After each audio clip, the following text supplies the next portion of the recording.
అందరికీ నమస్కారం అండి. ఈరోజు నేను సొరకాయతో చపాతీ, స్వీట్ కార్న్ రాయితో చేస్తున్నాను. రెండిటి కాంబినేషను ఒక్కసారైనా ట్రై చేయాలండి. చాలా అంటే చాలా బాగుంటుంది.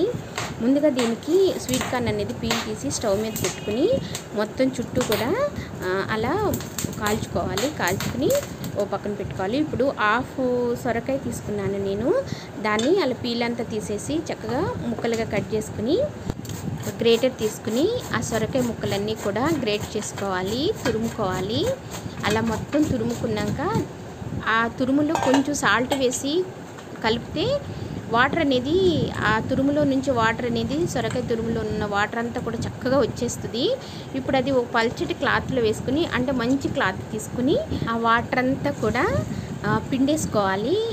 ఓ బౌల్లో పిండేసుకోవాలి. ఆ వాటర్ అనేది చపాతీ పిండి కలపటానికి చక్కగా ఉపయోగపడుతుంది. వాటర్ అనేది వేస్ట్ చేయకుండా, ప్లస్ ఆ వాటర్ కూడా చాలా మంచిది కదా. ఆ వాటర్తోని చపాతీ పిండి అనేది కలుపుకోవాలి. ఇప్పుడు ఆ తురుములో కొంచెం ఒక హాఫ్ స్పూన్ వరకు జీలకర్ర, హాఫ్ స్పూన్ మిరియాల పొడి, ఒక హాఫ్ స్పూన్ వరకు కారము, అలాగే చిన్న అల్లం ముక్క ఒకటి తీసుకుని అలా తురుముకుని వేసుకోవాలి. ఒక పచ్చిమిర్చిని చిన్న చిన్న ముక్కలుగా కట్ చేసుకుని వేసుకుని, అలాగే కొంచెం కొత్తిమీర కూడా వేసుకుని, మన ఇంట్లో బూందీ కానీ కారపూస, సన్న కారపూస కానీ ఏదైనా సరే అలా ఉంటే కొంచెం అది కూడా అలా ఒక గుప్పెడు తీసుకుని వేసుకుని మొత్తం కూడా కలుపుకుని ఓ పక్కన పెట్టుకోవాలి.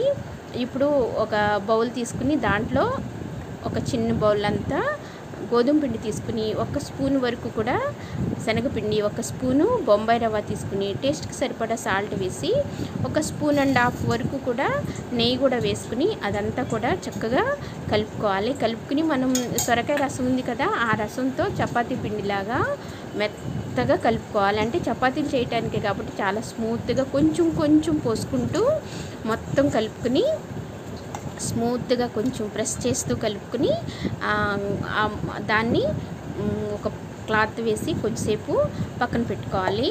ఇప్పుడు రాయితో ప్రిపేర్ చేసుకోవటానికి మనం కాల్చి పెట్టుకున్నటువంటి ఆ స్వీట్ కార్న్ని 2 ముక్కలుగా కట్ చేసుకుని, నేను వీడియోలో చూపించిన విధంగా చక్కగా చిన్న చిన్నగా అలా కట్ చేసుకోవాలి. చాకుతో కట్ చేసుకుంటే మెల్లగానే చక్కగానే వచ్చేస్తుంది. అదంతా కూడా స్వీట్ కార్న్ అంతా కూడా వచ్చేస్తుంది. ఇప్పుడు దాన్ని ఒక బౌల్ నిండా పెరుగు తీసుకుని దాన్ని అలా కొంచెం సేపు మొత్తం చక్కగా కలుపుకుని ఈ స్వీట్ కార్న్ అనేది ఆ పెరుగులో వేసుకోవాలి.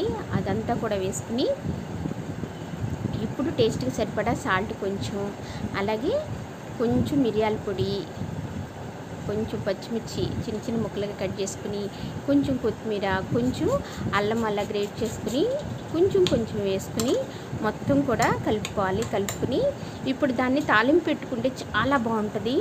ఒక కడాయి పెట్టుకుని దాంట్లో ఒక హాఫ్ టేబుల్ స్పూన్ వరకు కూడా నూనె వేసుకుని, కొంచెం ఒక హాఫ్ స్పూను జీలకర్ర, ఒక ఎండుమిర్చిని అలా ముక్కలుగా కట్ చేసి వేసుకోవాలి. ఇప్పుడు స్టవ్ ఆఫ్ చేసే ముందు కారం వేసుకుని దాన్ని ఈ రాయికాయలో వేసుకుని మొత్తం కలుపుకుని ఓ పక్కన పెట్టుకోవాలి. చాలా అంటే చాలా బాగుంటుందండి ఈ రాయితో మాత్రం. ఇప్పుడు మనం చపాతీ ప్రిపేర్ ఎలా చేస్తానో చూపిస్తాను. దాన్ని ఒక చపాతీ ముద్దని తీసుకుని దాని మధ్యలో అలా గుంటలాగా చేసి దాంట్లో సరిపడినంత, అంటే దాని క్వాంటిటీని బట్టి, చపాతీ క్వాంటిటీని బట్టి తీసుకుని అదంతా కూడా 4 వైపులా కూడా ప్రెస్ చేసుకుంటూ చక్కగా వీడియోలో చూపించిన విధంగా 4 వైపులో కూడా అలా మెల్లగా అలా అనుకుంటే చక్కగా వచ్చేస్తుందండి. నీట్గానే వచ్చేస్తుంది. కొంచెం ప్రాక్టీస్గా చేస్తే అదే వచ్చేస్తుంది. అలా చేసుకుని మెల్లగా చపాతీ కర్రతో చపాతీలాగా అలా ఒత్తుకోవాలి, ప్రెస్ చేసుకోవాలి. ప్రెస్ చేసుకుంటూ పక్కన స్టవ్ ఆన్ చేసుకుని స్టవ్ మీద తవా పెట్టి, తవా వేడయ్యాక ఈ చపాతీ అనేది వేసి కొంచెం నెయ్యి వేసుకుంటూ 2 వైపులా కూడా నెయ్యి రాస్తూ కాల్చుకోవటమేనండి. చాలా అంటే చాలా బాగా వస్తుంది. అలాగే ఇంకో పద్ధతిలో కూడా చూపిస్తాను, అది కష్టం అనుకుంటే. ఇలా చపాతీ ముద్ద తీసుకుని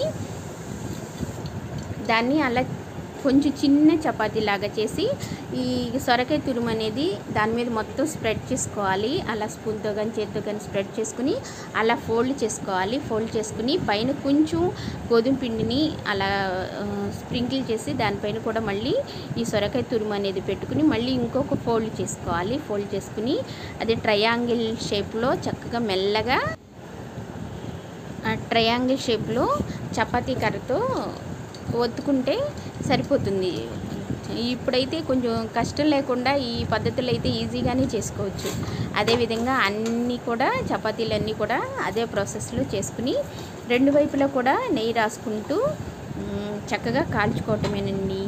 అంతే, సొరకాయ చపాతీ రెడీ అయిపోతుంది. ఈరోజు వాక్యము: మీ గానుగలలో నుండి క్రొత్త ద్రాక్షారసము పొర్లి పారును. అదేవిధంగా అన్ని చపాతీలు కూడా అదే షేప్లో అదే టైప్లో చేసుకోవటమేనండి. అంతే. ఈ వీడియో మీకు నచ్చినట్లయితే నా ఛానల్ సబ్స్క్రైబ్ చేయండి, లైక్ చేయండి, షేర్ చేయండి. Thanks for watching.